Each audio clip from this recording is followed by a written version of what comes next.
Qué interesante este Museo de la Moneda. Sí, es uno de los más interesantes de la ciudad. Disculpa, yo a ti te conozco. Puede ser, puede ser. Tú haces TikToks. Sí. Sí, ¿verdad? Sí, sí.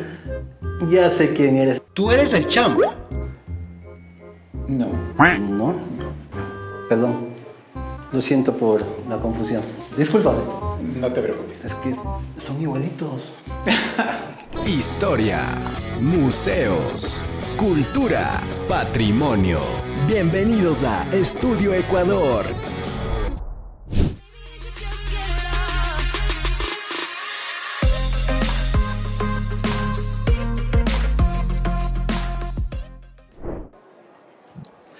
Disculpa la insistencia, pero es que quiero saber qué contenido haces en tus redes sociales. ¿Tú haces contenido deportivo? No. ¿De farándula? Tampoco. ¿Cultural? Por ahí va la cosa, es contenido histórico. Ah, contenido histórico. Ah, ya, el de la Chulla Historia. No. ¿No? Cris es un gran amigo mío, pero no soy la Chulla Historia. Oh, entonces... Soy los ladrillos de Ecuador. Ah, los ladrillos de Ecuador. Héctor López. Él mismo. Mi gran amigo Héctor López, a los tiempos que te veo, qué gusto. Aprovechando que nos encontramos en este momento, ¿qué te parece si te invito a conocer el contenido de este importante museo y de paso que nos cuentes la historia de este edificio emblemático que está aquí en el centro histórico? Claro que sí, encantado. ¿Sí? Sí. ¿Y ustedes, amigos, quieren acompañarnos? ¡Qué bien! Entonces, ¡vamos allá!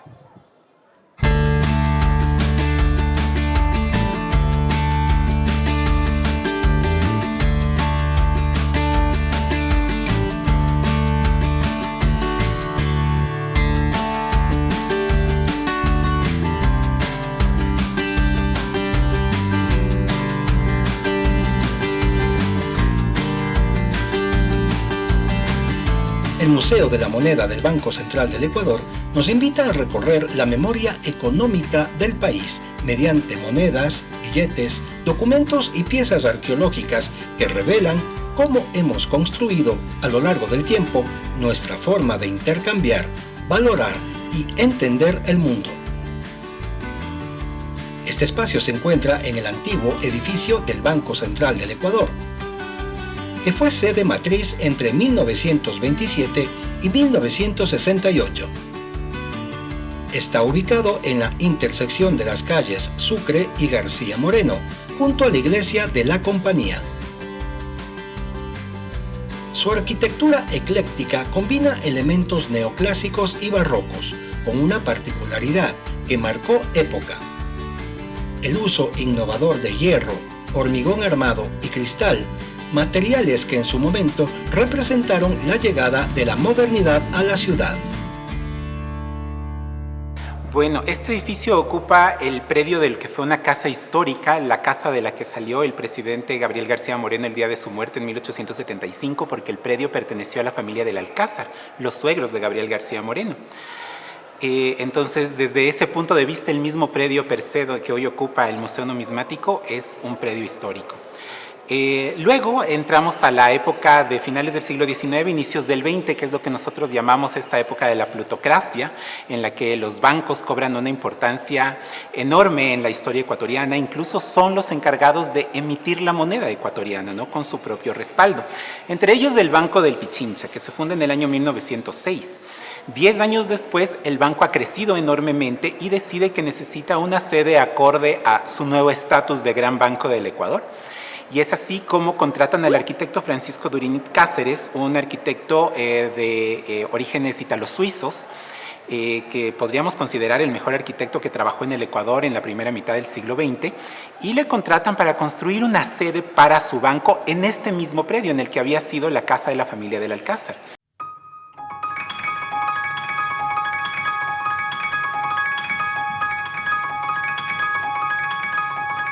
Francisco Durini Cáceres inicialmente les presenta un proyecto más parecido a las casas eclécticas del centro histórico de Quito, no con esta fachada de piedra que hoy le conocemos, ¿verdad? Pero el Banco del Pichincha siente que este proyecto, este diseño, se opaca de alguna manera tanto por las construcciones de los alrededores como y particularmente por la iglesia de la Compañía de Jesús, con esta fachada de piedra hermosísima, labrada, barroca, ¿verdad? y le dicen, mira, queremos que no compita con la compañía, pero queremos que tampoco la compañía opaque la nueva sede del banco. Y es así que Francisco Durín y Cáceres inicia nuevamente un proceso de rediseño, básicamente completo, y les presenta una nueva fachada completa para el edificio con esta imitación de piedra.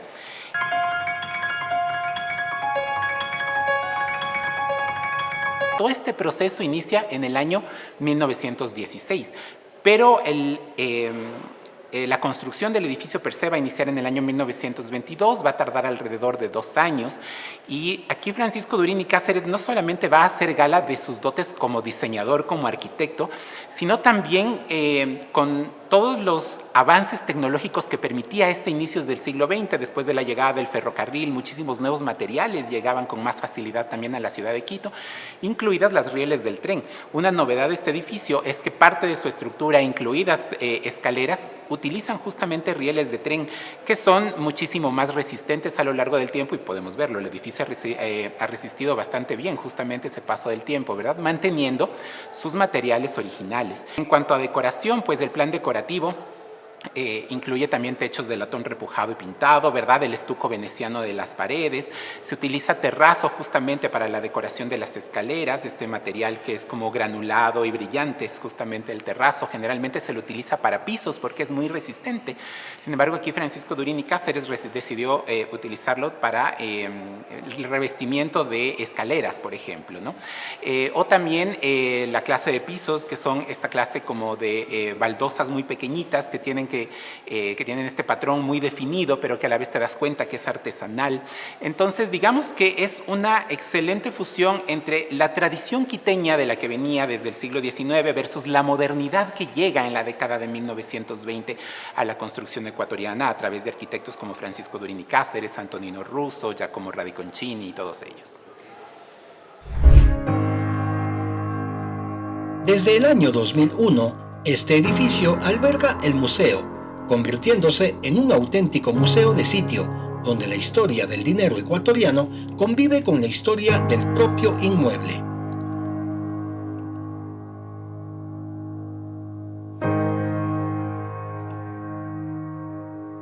Bienvenidos al Museo de la Moneda, al Museo del Banco Central del Ecuador. En esta planta en la que nos encontramos tenemos pintura mural, tenemos el área del directorio o junta monetaria, el latón, lámparas de Francia, lámparas de Estados Unidos y aquí la ambientación de la oficina de exgerencia general. Entonces, en este espacio, en la parte superior, desde aquí debieron haber salido políticas económicas o monetarias para la población ecuatoriana desde el año 1927. Mi nombre es Darwin García y soy funcionario del Banco Central del Ecuador. Trabajo aquí en el Museo de la Moneda, Quito. Es momento de recorrer las salas del Museo de la Moneda y descubrir cómo se ha construido el valor económico del Ecuador a lo largo del tiempo. Miren, aquí dice Banco Central, las cédulas antiguas, Banco Central. Entonces todo el subsuelo son las ex bóvedas del Banco Central. Aquí abajo debió haber estado los lingotes de oro, los lingotes de plata, las monedas, los billetes. En todos estos espacios que vamos a recorrer en el subsuelo. En la parte inmersiva o de palpar sentimientos o hacerlo hasta la visita vivencial, en esta sección de aquí lo que hacemos es mostrarles que en la bóveda, en el subsuelo del edificio, en esta sección está la puerta de rejilla, que es la de aquí, y la puerta o la antepuerta, que sería la de aquí, para el ingreso a esta sección de bóveda, donde debió haber estado lo más importante, porque esto es el centro del edificio, el corazón del edificio, o la bóveda es el corazón de las bóvedas, de todo el nivel inferior. Si ustedes se fijan o recuerdan, el grosor de las paredes es de 1 metro en piedra, el subsuelo es de piedra, las columnas y los travesaños tienen rieles del tren o del tranvía. Entonces, en arquitectura el edificio, en la parte del subsuelo, la planta baja, es lo más fuerte, lo más duro, lo más sólido, o hasta lo más seguro. Este viaje inicia mucho antes del aparecimiento de la moneda. En el mundo prehispánico, el intercambio se basaba en redes complejas de trueque, donde no circulaban productos, sino también conocimientos, saberes y relaciones entre pueblos. El intercambio y trueque de productos no solo en la parte continental me permite obtener los productos que yo necesito, sino que también en la parte de la navegación, vía mar, también tienen navegación e intercambio o trueque de productos. Ahora, aquí en la Sierra Ecuatoriana, por ejemplo, en el Museo de la Florida en la Occidental, hay momias enterradas en posición fetal y con ponchos de Concha Spondylus. Entonces, ahí nos va a generar un cuestionamiento de cómo es que la Concha Spondylus llega aquí a este piso climático, a esta altura. En la época, si la Concha Spondylus yo la consigo en la costa ecuatoriana. Entonces, el resultado es el trueque o intercambio. Se van a intercambiar los productos de acuerdo a los pisos climáticos. Entonces, no solamente hay aquí en la Sierra Ecuatoriana, sino también en el oriente ecuatoriano, en el sector Palanda, en donde esa cultura es la que nos apoya a hoy en día manifestar o mantener que el Ecuador tiene el mejor cacao del mundo.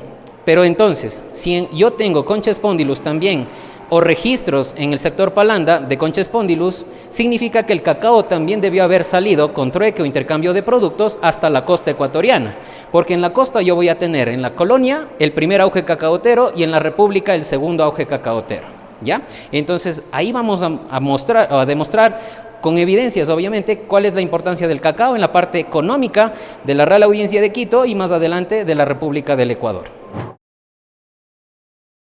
Luego, la visita nos lleva a la época colonial, donde las monedas de América revelan cómo la extracción de metales preciosos y la acuñación de moneda sostuvieron durante siglos la economía del Imperio Español. Más adelante, el Ecuador del siglo XIX muestra un país en construcción. La República naciente, el auge del cacao, el crecimiento de la banca privada, y la aparición del sucre como moneda, símbolo de la identidad nacional. Otra moneda asimismo igual de importante, que en este caso en la presidencia de José María Plácido Camaño, se emite o ya toman la decisión de que el Ecuador tenga su propia moneda, pero bajo el nombre del sucre. Y ahí se esconde otro detalle. Hay un cuencano que es miembro del Congreso de ese entonces quien mocionó o dio la idea de que el Ecuador tenga su moneda bajo el nombre del sucre por la contienda libertaria de la batalla de Pichincha. Y este personaje es el líder de los padres oblatos, el padre Julio María Matovelle. Ya en el siglo XX, el país enfrenta transformaciones profundas. La economía global cambia con la revolución industrial y las guerras mundiales, mientras el Ecuador reorganiza su sistema financiero con la creación del Banco Central. Desde allí se despliegan ciclos de crecimiento, expansión productiva y crisis que marcan el rumbo del país moderno. Que veníamos de una época en la que la banca se había hecho con toda la emisión del dinero y muchos bancos estaban emitiendo dinero sin respaldo, además, ¿no? Que es la razón de la crisis justamente que lleva a la Revolución Juliana, la crisis económica que asciende y escala rapidísimo en poquísimos años. Con los bancos emitiendo moneda a su antojo y como le daban créditos al Estado, además manejaban las políticas públicas económicas, le decían al gobierno qué es lo que tenía que hacer en políticas públicas, entonces estaba manejado realmente a conveniencia de los bancos. Lo que hace la Revolución Juliana en este sentido es ordenar todo eso, porque el problema económico había escalado tan rápido, en menos de 5 años los precios se habían doblado. Imagínate qué es lo que habría pasado si no se creaba y se centralizaba y se detenía a estos bancos y se centralizaba toda la emisión de moneda en el Banco Central. Poco después viene la crisis financiera de Wall Street, la de Nueva York, ¿verdad? Que es un dominó en la economía de todo el mundo. Si el Ecuador no hubiese creado el Banco Central, las consecuencias económicas para el Ecuador durante esta crisis de la Bolsa de Nueva York hubieran sido el triple de malas de lo que fueron. Bueno, Isidro Ayora es literalmente la razón por la que existe el Banco Central, ¿no? Tanto él como Luis Napoleón Dillon, que no vamos a quitarle el mérito, ¿verdad? Que después llegaría la famosa misión Kemmerer, que es esta misión económica estadounidense, a básicamente decir, sí, lo que dice el señor Dillon y el señor Ayora está bien, hay que implementarlo, ¿verdad? De una manera, con algunos cambios, ¿verdad? Pero ya lo habían pensado, sobre todo Luis Napoleón Dillon, en la parte económica, ¿no? Y Isidro Ayora se convierte en el presidente de esta Revolución Juliana, pero que termina termina haciendo una revolución desde la parte administrativa del Estado, ¿no? Él ordena todo el Estado, todo ese trabajo que generalmente los políticos no quieren hacer porque es invisible y porque no gana votos. Isidro Ayora, que no tenía intención de volver a ser reelegido ni nada por el estilo, decidió hacerlo. Él llegó a ordenar la casa, las finanzas, a través de la creación del Banco Central del Ecuador, la centralización. Por ejemplo, el Banco Central del Ecuador centraliza la emisión de moneda en una sola institución en la que el Estado tiene participación.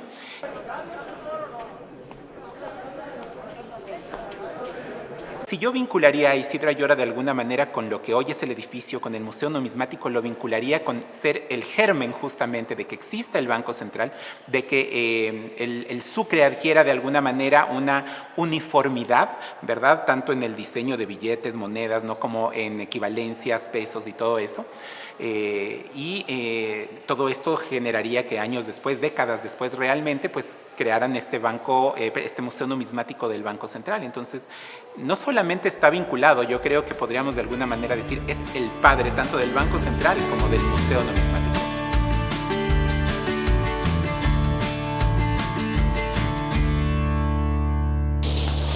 Con monedas del Sucre originales, como tal, ¿ya? Aquí el usuario puede hacer este ejercicio, volverles a tocar, manipular, sentir o hacer ejercicios de compra-venta acá en el área de los talleres. Los 1000 sucres son 4 centavos en el año 2000. Por ejemplo, mi colación en el año 2000, al tener 8 años, me alcanzaba para la salchipapa, el bolo y las apuestas. Mi colación trompos. era de 5 sucres. 5, wow, claro, mire. De 5 sucres. Wow, la quina, ajá. La quina y este es de un sucre. Y ese es de 1. Y yo te llevaba 1000. Exacto, justo a eso quiero llegar en este momento de comparación de nuestras colaciones. Que en los 1000 o los 1000 sucres nos alcanzan salchipapa, bolos, las apuestas como trompos, planchas, tazos, canicas, rayuela, pasajes, cuartas, cosmos, cromos y había vuelto. Con 1000. Ahora, si le preguntamos a un niño de esta generación entre 8 y 10 años, ¿cuánto lleva de colación? Nos han dicho $2. En promedio $1. $1 serían 25.000 sucres. ¿Eso qué significa? Que si en mi grado habían 25 niños, teníamos 25.000 sucres. El grado tenía $1. Y esa es la colación del niño de ahora, de la nueva generación, que se lleva a la escuelita para gastarse en un día. Él se lleva la colación de 25 niños de mi generación. Estos apodos en los billetes a partir de 1950 vienen desde ahí. La quina, la sota, la ventana, la media gamba, la media luca y la luca son billetes desde 1950. ¿Ok? Quina 5, sota 10, ventana 20, media gamba 50, gamba 100, 500 media luca y 1000 la luca. Y aquí hay algo interesante que también detectaron o se fijaron que algunas tintas o colores reaccionan bajo la luz negra, la luz oscura. Y esa reacción toman la decisión también de volverlo o incorporarlo como marcas de seguridad en los billetes. Entonces aquí ahorita vamos a ver cómo reaccionaban estos billetes bajo luz negra o luz oscura. Entonces aquí van a observar que reacciona el punto, las líneas fibrillas, efectivamente, ya. Le vamos a dar la vuelta, ¿sí? De colores, los puntitos iridiscentes y también las fibrillas, esta rayita de aquí. El de 100 es mi favorito. Este billete es mi favorito por esa partecita o nivel de detalle que tiene en su nivel de seguridad, ¿sí? El de 500 también es hermoso, miren. Va a reaccionar el sol de la tolita, el logo del Banco Central del Ecuador. También el número 500, como ya dije, en número y también en letras. Números, letras y el sol de la tolita y en color amarillo. ¿Qué vamos a comparar ahorita? La marca de seguridad del billete del dólar versus el del sucre. A ver. Ajá. A ver. Es de $5. Bien, miren. Hay que quitarle la luz blanca, miren. Ya, si ustedes se fijan, una sola línea, ¿verdad? Una línea o el cordón de seguridad. Ya. Y ahí entra el del sucre. El sucre. Hasta más seguro, ¿no? Hasta más seguro, correcto. Ajá. Recuerden entonces que hasta el año 2000 estamos llegando con un problema inflacionario, un problema económico bastante grande, y la decisión que toma el Estado es reemplazar la moneda del sucre por una moneda que verificaron en ese entonces en América cuál sería la mejor opción, y la eligen al sistema del dólar. En ese entonces el dólar va a empezar a circular en nuestro país, o el decreto es emitido el 9 de enero del año 2000, un día domingo en este caso, para el día lunes ya estábamos amaneciendo con el tema de la dolarización. Bueno, el Museo de la Moneda del Banco Central del Ecuador, en sus dos localidades, tanto en Quito como en Cuenca, atiende de la siguiente manera: de martes a viernes, desde las 9 de la mañana hasta las 5 de la tarde. Sábados, domingos y feriados, desde las 10 a 4 de la tarde. El ingreso es gratuito, no hay que pagar, no pagan visitantes nacionales ni extranjeros. Únicamente el registro es individual, con el número de cédula o con la identificación del pasaporte. Visitar el Museo Numismático del Banco Central del Ecuador es entender que las monedas y los billetes no solo son objetos de valor económico, son huellas de una sociedad en transformación. Son testigos silenciosos de nuestra historia política, social y cultural. Y quizá, al final de la visita, descubriremos que el verdadero valor no está únicamente en lo que una moneda representa, sino en el valor de la memoria que somos capaces de conservar. Bueno, estamos llegando al final de este video. Estudio Ecuador, mi canal está muy agradecido con nuestro querido amigo ya de años, ya un poquito dejando la joda, la broma de lado. Nos conocemos ya de algunos años. Héctor, te agradecemos por tu presencia, por haber dedicado tiempo a la realización, a la producción de este video y por compartirnos todas tus enseñanzas. No, yo encantado, ya sabes, amigo, que para mí siempre es un placer no solamente colaborar con amigos como tú, sino en general colaborar con proyectos culturales, porque se habla muy poco de la cultura ecuatoriana, de su historia, de sus lugares emblemáticos. Creo que se necesita mucho más contenido al respecto, así que también desde esa perspectiva pues agradezco que canales como el tuyo existan. Y nada, yo siempre dispuesto, así que para mí, como te digo, pues es un gran honor, la verdad. Y ya sabes que este tema, particularmente Isidro Ayora, la Revolución Juliana, pues es algo que a mí me encanta. Así es. Muchas gracias. Muchas gracias a ustedes también, amigos, por acompañarnos e invitarles para una nueva producción de Estudio Ecuador, un nuevo museo para presentarles a todos ustedes. Hasta pronto. Nos vemos. Recuerda suscribirte a nuestro canal y darle a la campanita para recibir las notificaciones de nuestras nuevas producciones. ¡Hasta pronto!